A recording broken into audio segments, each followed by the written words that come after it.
kita sama-sama menjaga hati ini tetap istiqomah di atas iman sampai kita meninggal dunia dalam keadaan husnul khatimah.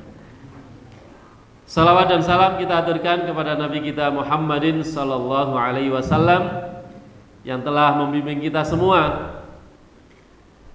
menjadi hamba-hamba Allah yang sebenar-benarnya takwa.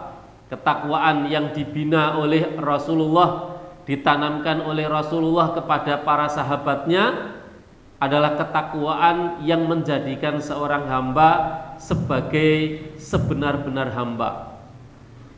Maka ada istilah fattaqullah mastata'tum, ada istilah haqqa tuqatih. Ya ayyuhalladzina amanu taqullah haqqa tuqatih.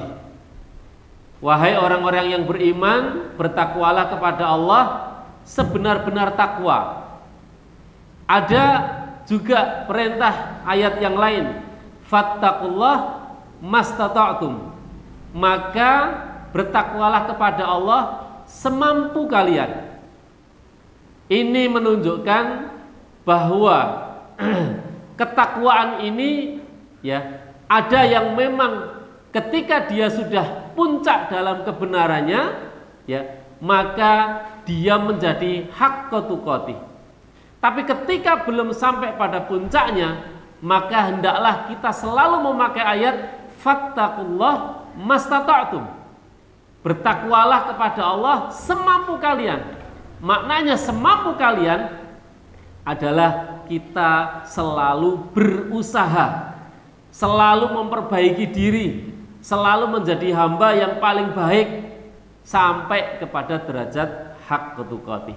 Nah, semoga kita semua menjadi hamba-hamba yang muttaqin, yang haqqa tuqatih. Amin ya rabbal alamin. Ikhwani fiddin rahimani wa rahimakumullah. Pada malam hari ini insyaallah kita akan menghabiskan bab yang terakhir dari kitab Wasayal Aba lil Abna yang ditulis oleh Syekh Muhammad Syakir. Bab yang ke-20 insyaallah. Biidznillah, mudah-mudahan waktunya cukup. Bismillahirrahmanirrahim. Kita baca qala musannif rahimahullah taala wa nafa'ana bi'ulumihi fid dharain amin. Ad-darsu al-'ashruna, pelajaran yang ke-20.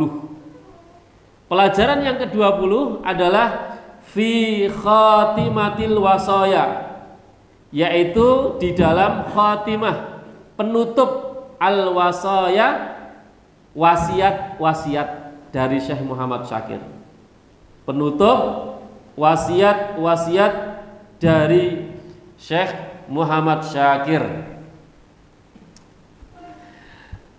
Ya bunayya, wahai anakku, akthir min mudarasatil Qur'ani. Wasiat yang terakhir ini semuanya isinya adalah nasihat, ya. Akthir, hai anakku, perbanyaklah min dari mudarasatil Quran, mempelajari Al-Quran. Wahfad ayatihi, dan hafalkanlah atau jagalah ayatihi, ayat-ayatnya, ayat-ayat Al-Quran asy-syarifah yang mulia, an dhahri qalbika, sampai lubuk hatimu.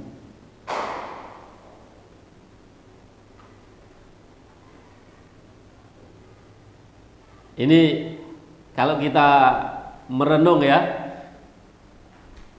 Syekh Muhammad Syakir ini mewasiatkan kepada anak-anak kita semua, itu yang pertama kali adalah bagaimana anak ini dekat dengan Al-Quran, dekat dengan pedoman hidupnya, dekat dengan buku tutorial hidup Nah, setiap kita itu kan bisa menyaksikan ya, dalam kehidupan di dunia ini saja, kalau ada sebuah benda ya, itu mesti ada buku tutorialnya atau buku panduan. HP misalkan, ada buku. Kalau kita beli HP, ada buku tutorial HP. Itu bab masalah HP saja dipandu sedemikian rupa. Dipandu sedemikian rupa sampai jangan sampai kita memakai HP di luar dari panduan itu. Itu bab masalah HP. Begitu juga bab masalah barang, beli kamera mungkin, atau bahkan sampai beli baju mungkin. Ada baju-baju tertentu yang dia tidak boleh dicuci dengan ini dan itu. Nah, ini urusan benda itu ada panduannya. Nah, lebih-lebih adalah urusan hidup di dunia ini. Makanya Syekh Muhammad Syakir memesankan aktir min mudarasatil Quran. Kehidupan kita ini jangan sampai diartikan bahwa kita itu nggak ada panduan hidup, tutorial hidupnya. Bahasa medsos itu tutorial hidup. Ya. Nah, tutorial kita itu adalah Al-Quran. Kalau kita hidup kemudian nggak pakai tutorialnya, ya kita akan tersesat. Kita akan nyeleweng dari tujuan. Kita akan mungkin ya bahkan menjurus kepada neraka. Nah, itu tutorialnya adalah Al-Quran. Maka jangan sampai anak kita itu nggak paham Al-Quran. Akthir min mudarasatil Quran, wahfad ayatihi, hafalkan, jaga ayat-ayatnya Al-Quran yang mulia sampai lubuk hati kalian. Jadi tidak hanya ya di mulut saja, tapi dimasukkan ke dalam hati kita.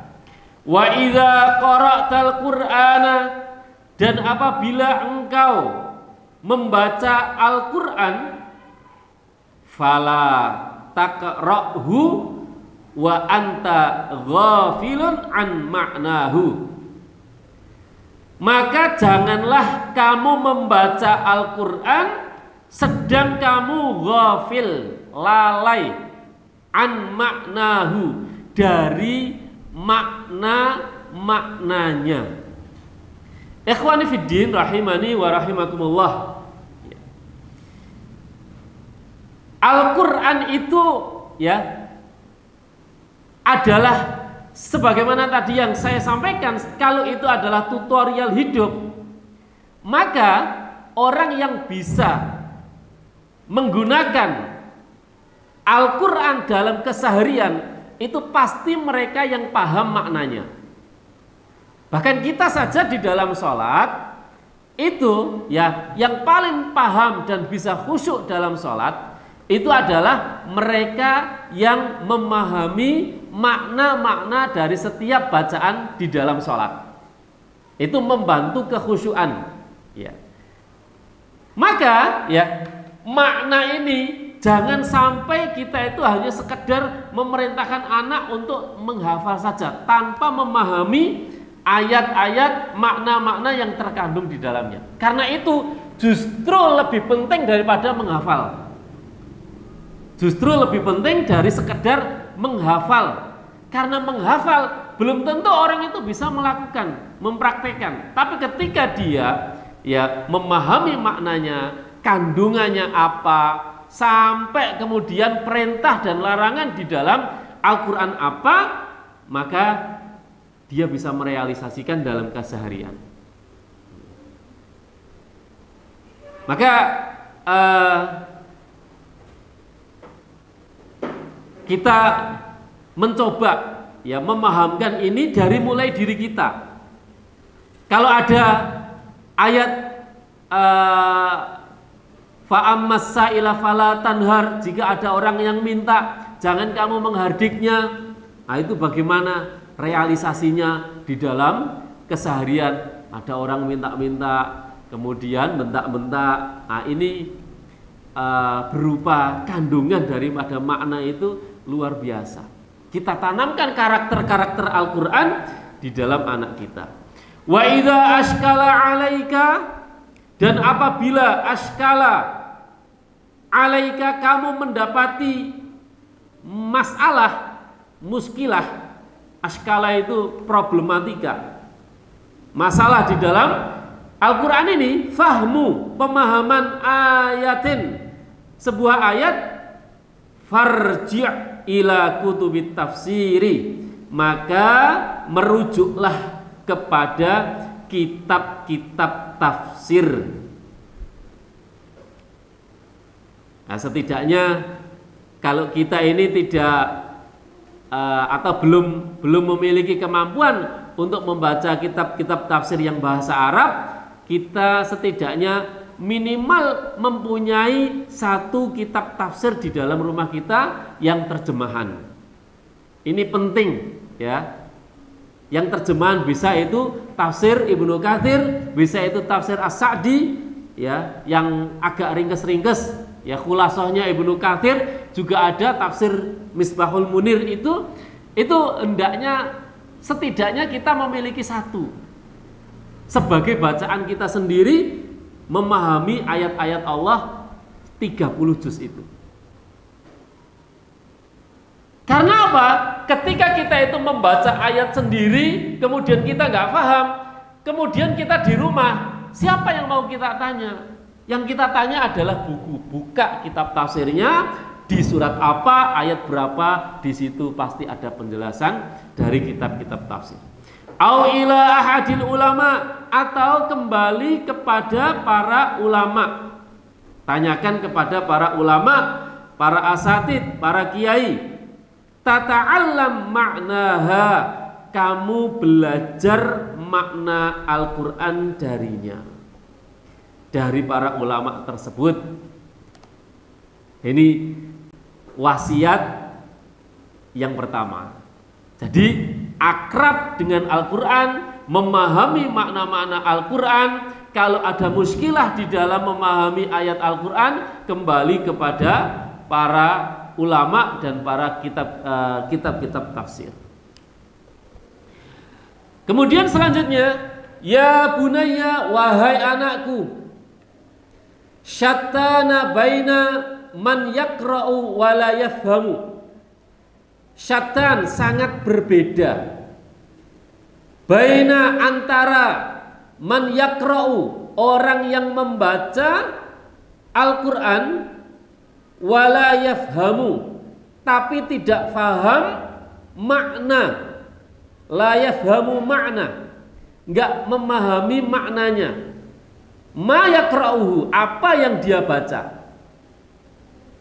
Wa baina, dan diantara, man yaqra'u, orang yang membaca, wa ma'aniyal Qur'anil Karim, dan makna-makna Al-Qur'anul Karim, hadiratun ladaihi, hadir ya di dalam dirinya.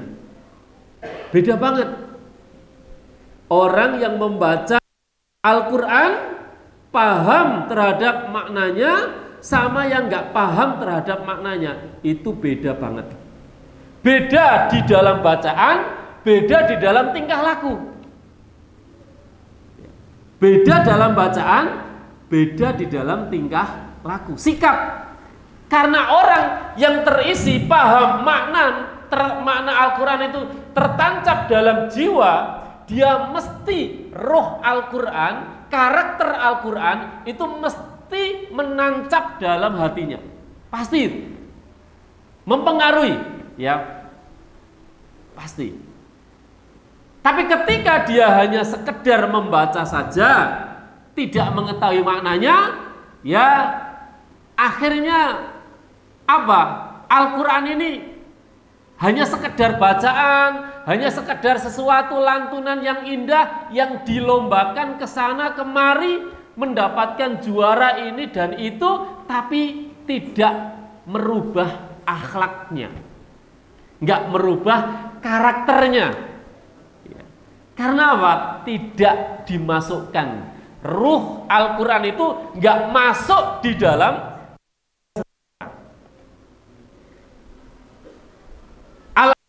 ini perbedaannya disebutkan sama Syekh Muhammad Syakir. Yang pertama tadi berarti yang membaca tapi nggak paham maknanya. Al-awwalu, yang pertama, kal a'ma, seperti orang yang buta. Baca Al-Quran nggak ngerti maknanya, itu seperti orang yang buta.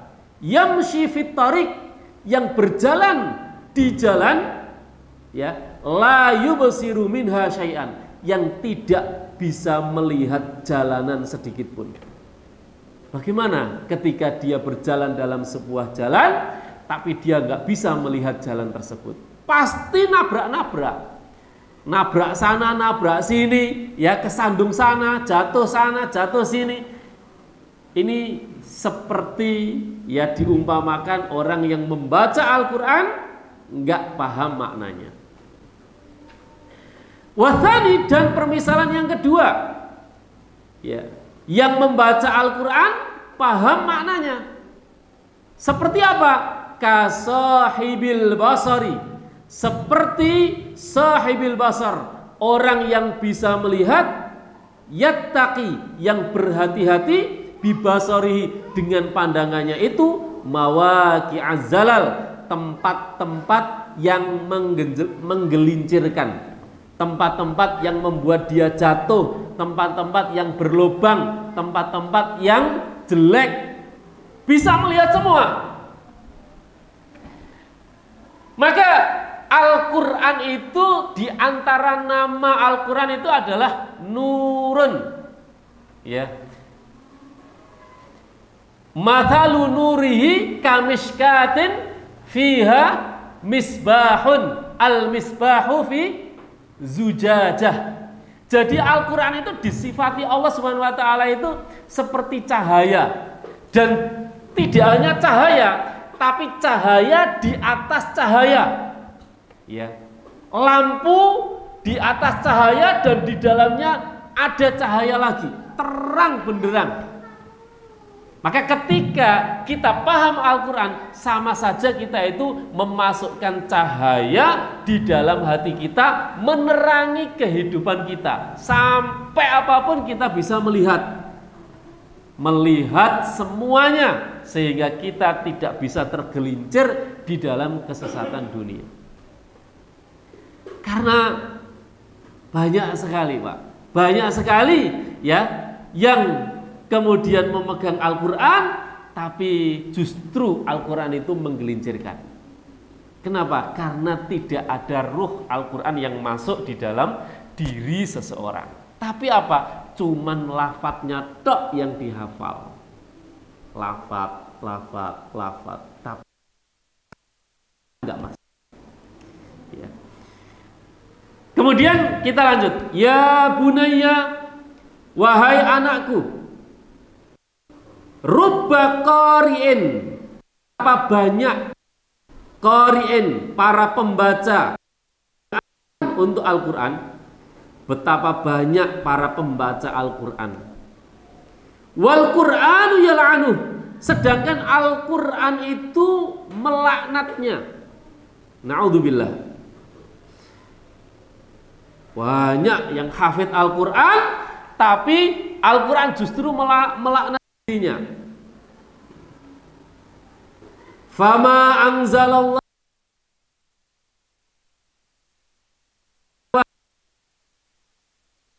Al-Quran Al-Aziz ini limujarradit tilawah, hanya sekedar untuk dibaca. Mujarrad itu sekedar, hanya sekedar untuk dibaca. Fama anzalallah, tidaklah Allah Subhanahu wa taala menurunkan Al-Kitab Al-Aziz, Al-Quran ini limujarradit tilawah, hanya sekedar untuk dibaca saja, bila fahmin, tanpa dipahami, wala litilawatihi, dan tidak untuk dibaca ma'afahmi, disertai memahami maknahu faqat, maknanya saja, tidak hanya untuk itu, ya. Sekali lagi, Allah menurunkan Al-Quran tidak untuk dibaca saja tanpa dipahami. Kalau sudah dibaca dan dipahami, juga tidak untuk sekedar dibaca dan difahami maknanya tok, tapi ada selebihnya daripada itu. Apa? Walakin, akan tetapi, anzalahu liimtithali ma amara bihi. Akan tetapi anzalahu, Allah turunkan Al-Quran ini liimtithal, untuk direalisasikan, untuk dipraktekkan. Ma amara bihi, apa-apa yang telah Allah perintahkan di dalam Al-Quran itu. Ini inti daripada diturunkannya Al-Quran. Jadi kalau Al-Quran itu sekedar dibaca, maka tidak ada bedanya dengan koran. Nggak ada bedanya dengan bacaan-bacaan tulisan biasa. Karena Al-Quran itu adalah ruh daripada kehidupan kita. Ini yang pertama, jadi untuk direalisasikan, untuk dipraktekkan. Wajtinabi ma naha anhu, dan menjauhi apa saja yang dilarang. Jadi Al-Quran itu ada isinya perintah, ada isinya larangan. Ini yang kedua. Isi daripada Al-Quran adalah satu, perintah, melaksanakan kewajiban-kewajiban, dan yang kedua adalah isinya larangan, dan ini harus dijauhi. Kemudian yang ketiga, walitakhalluqi bima tadhammanathu ayatuhu asyarifah. Yang ketiga, ya, Allah turunkan Al-Quran itu untuk apa? Litakhalluq, untuk kita berakhlak dengan Al-Quran. Berakhlak dengan Al-Quran. Bima tadhammanathu, terhadap apa-apa yang telah dikandung ayatuhu asyarifah, ayat-ayat Al-Quran yang mulia. Minal akhlaqil karimah, dari akhlak-akhlak yang mulia. Ini yang ketiga. Jadi kandungannya isi Al-Quran satu, perintah, dua larangan, tiga karakter. Ya, karakter yang ditanamkan kepada anak-anak kita. Ya. Maka tiga ini harus tertancap. Jadi kalau misal dalam sebuah lembaga pendidikan kok pengen murid-muridnya itu baik, tapi nggak mengambil karakter ruh itu dari Al-Quran, nggak mungkin bisa. Bahkan sampai kurikulum sebuah negara sekalipun, ono kurikulum Merdeka, ono kurikulum KTSP 13, KTSP kurikulum 13, saiki ono meneh kurikulum berbasis cinta. Ben ono meneh kurikulum apa berbasis benci mbok piye. Wes enggak akan bisa kalau selama sumbernya itu tidak dari Al-Quran, nggak mungkin bisa memperbaiki anak, nggak mungkin. Ya adanya ya hasilnya itu ya begitu itu, kita bisa melihat bagaimana hasil daripada pendidikan kurikulum yang diatur ya di negeri kita ini, melahirkan sosok siapa ya, koruptor ya, para pengkhianat bangsa, ya, kemudian yang menjual negeri ini kepada oligarki, ya, kemudian dan semuanya itu, ya. Maka itu hasil-hasil yang dihasilkan dari pendidikan-pendidikan yang tidak tertanamkan di dalam ruhiyah Al-Quran ini. Faqra'il Quran, maka bacalah Al-Quran biqasdi imtithali amrihi, dengan tujuan melaksanakan perintahnya, wajtinabi, dan menjauhi nahyihi, menjauhi larangannya, wattakhalluqi bi akhlaqi, dan berakhlak dengan akhlak Al-Quran. Ya. Rasulullah SAW dipuji sama Allah Subhanahu Wa Taala gimana? Karena karakternya Rasulullah itu Al-Quran. Ya, wa innaka la'ala khuluqin adzim. Dan engkau hai Muhammad, kamu betul-betul berada di atas akhlak yang paling mulia, yaitu Al-Qur'anul Karim. Maka ikhwani fiddin, selama kita mendidik anak kok jauh dari Al-Quran, jangan pernah berharap anak itu bisa menjadi baik. Gak mungkin, jauh dari baik ya. Maka Rasulullah SAW ini menggambarkan kondisi akhir zaman ya. Di dalam sebuah hadis Rasulullah itu bersabda begini, riwayat dari Ali bin Abi Thalib. Rasulullah bersabda, sayati zamanun min ummati la yazalul Qur'an illa rasmu. Akan datang pada suatu zaman nanti dari umatku, di mana la yazalul Qur'an illa rasmu. Tidak tersisa Al-Qur'an ini kecuali hanya sekedar tulisannya. Ya. Hanya sekedar tulisannya. La yazalul Qur'an illa rasmu. Kemudian Rasulullah SAW melanjutkan dan tidak akan tersisa wala yazalul Qur'an illa rasmu wala yazalul masajid illa khirabun minal huda. Dan tidak tersisa juga masjid-masjid yang ada di dalam akhir zaman nanti ya, dia megah wahya khirabun anil huda, tapi kosong dari petunjuk. Ya orang-orangnya itu pinter baca Al-Quran itu ya, tulisan-tulisannya itu ya masih ada sampai sekarang, tapi ya itu tulisan-tulisan itu tidak sampai kemudian merubah hati mereka. Hanya sekedar tulisan, hanya sekedar perlombaan, mari lomba yo joget maneh gitu. Nah ini naudzubillah. Maka saya melihat beberapa pendidikan itu seringkali ketika saya juga mengikutkan lomba-lomba tahfidz ya bersama dengan lembaga-lembaga yang lain, itu seringkali ya saya melihat mereka juara, tapi ya dalam kejuaraan itu seringkali setelah itu juga lomba nyanyian, lomba ya drum band, lomba apalah ya, yang kemudian tidak menunjukkan bahwa apa yang dihafal itu tertanam di dalam hati. Ya, ini yang penting ya, ruqyah ini yang penting. Nah, maka Rasulullah SAW mengajarkan Al-Quran kepada para sahabatnya itu seringkali pas di dalam momen-momen yang sesuai dengan Al-Quran. Ya. Nah, begitu juga kita.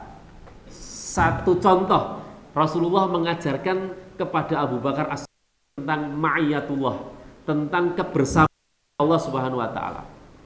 Ya, innallaha ma'ana, sesungguhnya Allah itu bersama kita. Ini diajarkan kapan? Diajarkan Rasulullah sama Abu Bakar di saat diburu oleh orang-orang kafir Quraisy bersembunyi di dalam goa. Di saat itu Abu Bakar khawatir mereka tahu tentang tempat persembunyiannya Rasulullah. Maka Rasulullah mengajarkan tentang kebersamaannya Allah.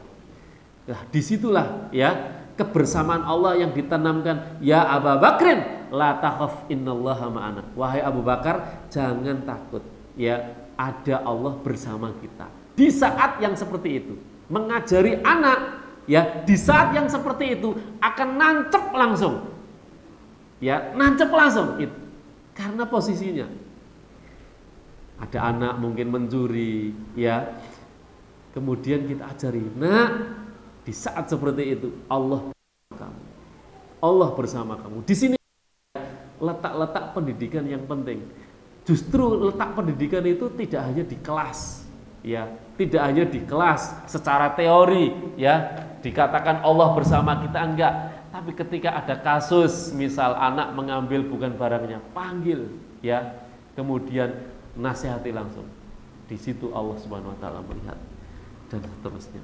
Nah, ini karakter yang ditanamkan.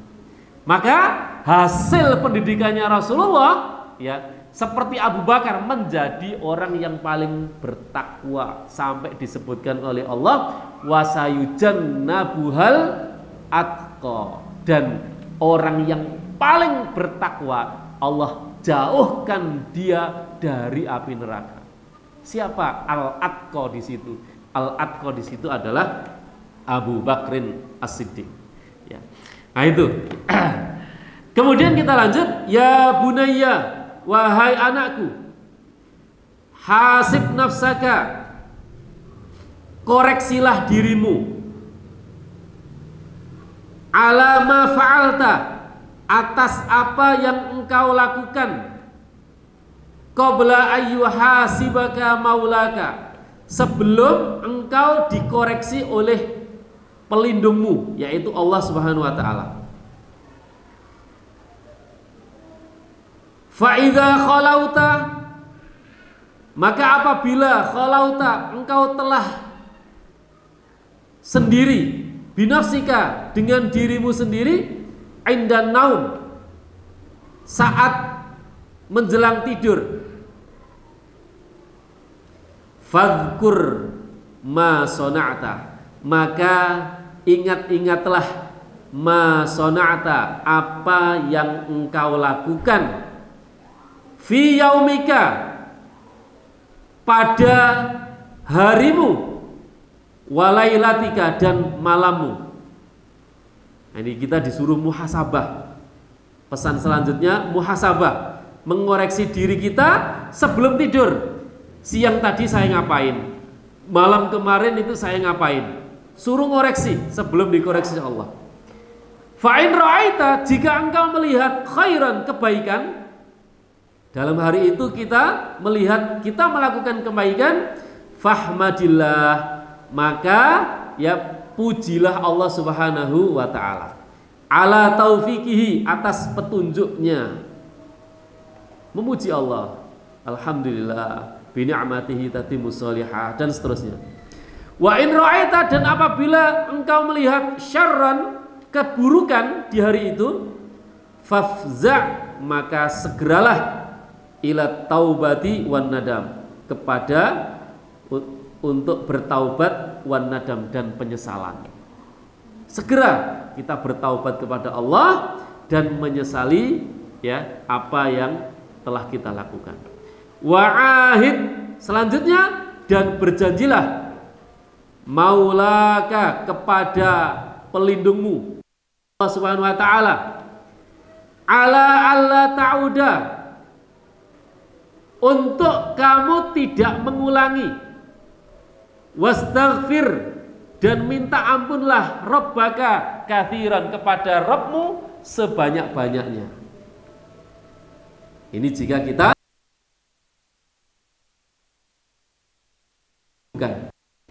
cepat taubat kepada Allah, tidak mengulangi, dan memperbanyak istighfar. Wala'allallah ma taubatmu, yaghfiru laka,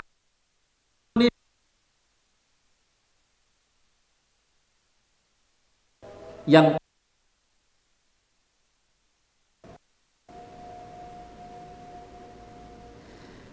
ya bunayya, wahai anakku, akthir minal ibtihali, perbanyaklah minal ibtihal, dari ilah kepada Allah. Doa as-solihat, yang baik,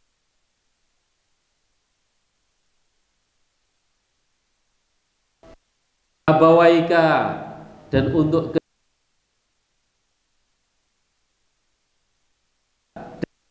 saudara-saudaramu yang beriman. Ini wasiat terakhir adalah doa. Wakul, dan Rabbi ja'alni muqimas salati wa min dzurriyyati Rabbana wa taqabbal du'a Rabbana ighfirli wa liwalidayya wa lil mu'minin yauma yaqumul hisab.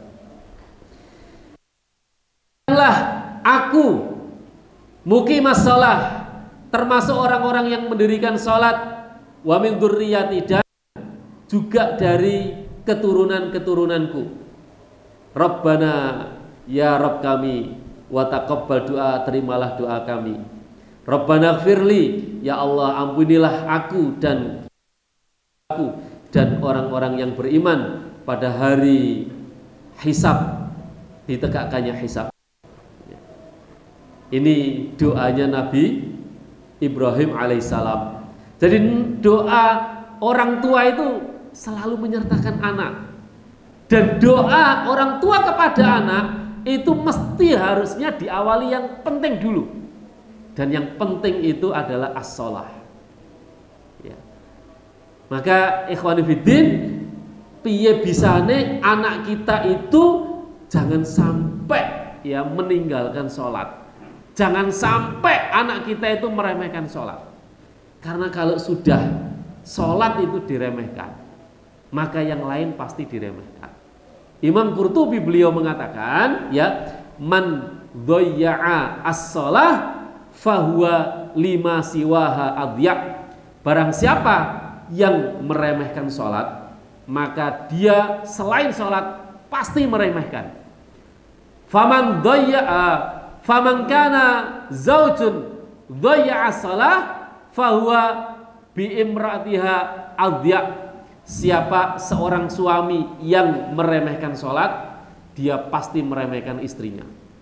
Siapa istri yang meremehkan sholat, pasti meremehkan suaminya. Siapa anak yang meremehkan sholat, pasti meremehkan orang tuanya. Siapa orang tua yang meremehkan sholat, pasti meremehkan anaknya. Karena Allah saja diremehkan, apalagi yang pemimpin yang meremehkan sholat pasti meremehkan rakyatnya, meremehkan amanahnya, meremehkan semuanya. Karena saja, apalagi yang lain. Allahumma birahmatilah kami, berikanlah kami kepada kami rahmatmu, waqfina, dan cukupkanlah atau hentikanlah ya, waqfina, dan hentikanlah syarra ma ahammana, kejahatan yang kami cenderungi. Artinya punya niat jahat, cukupkan sampai di situ, jangan sampai terrealisasi, jangan sampai terlaksana kejahatan itu. Cukup terbesit saja, ya Rabb, jangan sampai terlaksana. Cegahlah kejahatan kami. Wa alal imanil kamil, dan di atas iman yang sempurna. Wal kitabi was sunnah, dan di atas kitab serta sunnah. Tawaffana, matikanlah kami, wa anta radin anna, sedang engkau dalam keadaan ridha kepada kami. Apa sih yang kita cari, Pak, ketika kita meninggal kalau bukan keridhaan Allah? Keridhaan Allah adalah cita-cita kita terbesar ketika kita meninggal dunia. Ighfir, Allahumma, ampunilah ya Allah, lana, untuk kami, wali walidina, dan kepada kedua orang tua kami, wali masyayikhina, dan kepada guru-guru kami, wali ikhwanina, dan kepada saudara-saudara kami, fillahi, di jalan Allah Subhanahu wa ta'ala, ahya'an wa amwata, baik yang hidup maupun yang mati. Walikafatil muslimina ajma'in, dan untuk seluruh kaum muslimin semuanya. Ini doa, adab doa kita mendoakan semua secara umum, disebut secara khusus, kemudian sampai ke yang umum. Subhana rabbika rabbil izzati amma yasifun, wa salamun alal mursalin, walhamdulillahi rabbil alamin. Aqimus shalah. Intaha, selesai. Alhamdulillah, kitab wasaya ini mudah-mudahan membekali kita semua di dalam pendidikan anak-anak kita, bahkan juga di dalam rumah tangga kita. Amin ya rabbal alamin. Barangkali ada yang mau ditanyakan atau menambahi? Nggih, monggo.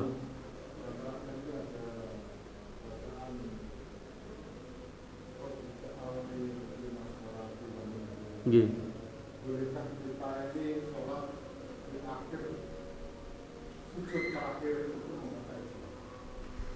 Baik, ya.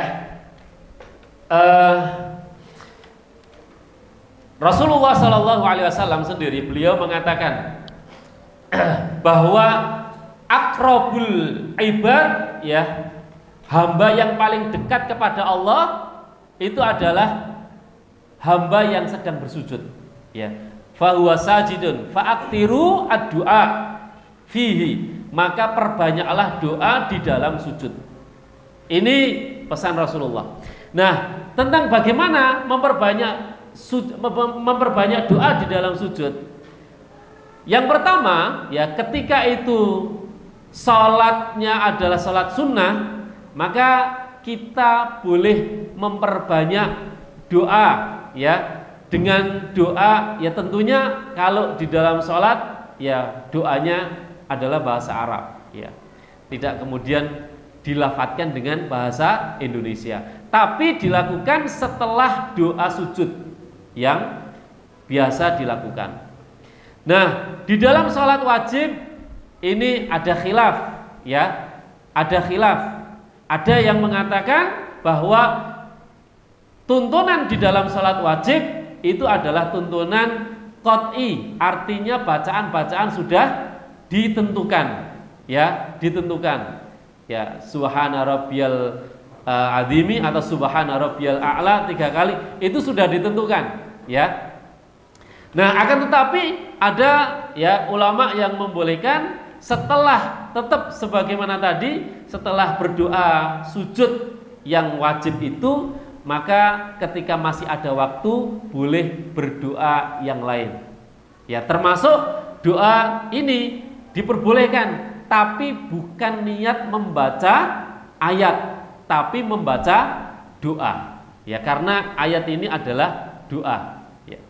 Tapi niatnya adalah membaca doa ketika sujud. Wallahu a'lam bishawab. Gitu. Yang lain? Nggih.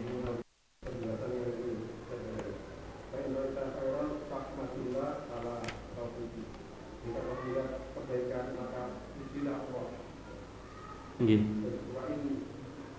Syaron. Jika kamu melihat keburukan. Iya. Jadi fafza itu bersegera untuk bertaubat dan menyesal. Tapi ini kan kalimatnya kan jika kamu melihat. Iya. Keburukan. Artinya ini adalah kalimat muhasabah, ya, koreksi. Mungkin kan dari pagi tadi sampai nanti jam 8 kita menjelang tidur itu kan kita angen-angen siang tadi itu. Lah, ketika kita angen-angen itu kok ternyata angen-angen kita, oh iya, tadi saya mendolimi teman saya misalkan. Lah, ketika seperti itu, dapati seperti itu, maka fafza ila taubah wan nadam, gitu. Mungkin sarung di situ bisa bermakna jika kamu berbuat begitu. Ya bisa juga, ya, bisa. Jika kamu telah berbuat di siang hari tadi itu berbuat keburukan, cepat-cepat untuk taubat dan menyesal serta berjanji untuk tidak mengulangi lagi. Yang lain? Alhamdulillah. Masya Allah, khataman ini. Selama taklim, alhamdulillah kita sudah menghabiskan 2 kitab, ya, kitab Asmaul Husna dan kitab Wasoyal Aba lil Adna. Mudah-mudahan bermanfaat, ya, khataman ini. Nah, teman-teman semuanya, insya Allah dalam pekan besok saya akan beli saja langsung, ya. Mungkin saya beli 30 dulu, ya. 30 cukup kira-kira. untuk kitab yang selanjutnya ini? Atau kurang ya? Nyusul ya. Insya Allah nanti sekaligus pertemuan besok itu kita coba ya, barangkali bisa membantu makan-makan sambil pembukaan kitab baru dan tasyakuran menghabiskan kitab ya. Jadi insya Allah kalaulah pertemuan besok itu tidak diisi taklim ya, hanya sekedar pembukaan dan tasyakuran sama pembagian kitab sama perkenalan dengan ustadznya yang baru, insya Allah bukan dengan saya ya, insya Allah dengan Ustadz Hadik ahli sirah ini ya, banyak mendalami tentang sirah nabawiyah Ustadz Hadik ini. Itu nanti insya Allah dalam sirah kita akan dapat semuanya, termasuk fikih masuk di situ, belajar tafsir ya masuk di situ, belajar masuk di situ, belajar tentang ruhiyah akhlak ya masuk di situ, banyak insya Allah. Nah jadi insya Allah pertemuan besok mudah-mudahan dan insya Allah mudah-mudahan kita lebih dekat dengan karakter-karakter Al-Quran dan juga dengan Rasulullah Sallallahu Alaihi Wasallam sebagai bentuk tanda cinta kita kepada Rasulullah, maka kita perlu memahami kehidupan Rasulullah. Insya Allah. Barakallahu fikum. Sampai di sini dulu. Kurang lebihnya saya mohon maaf. Insya Allah bertemu lagi di momen-momen yang akan datang, dan insya Allah pun saya akan tetap ikut serta mendalami sirah bersama panjenengan semua karena sangat penting menurut saya. Barakallahu fikum. Subhanaka Allahumma bihamdika asyhadu an la ilaha illa anta astaghfiruka wa atubu ilaik. Assalamualaikum warahmatullahi wabarakatuh.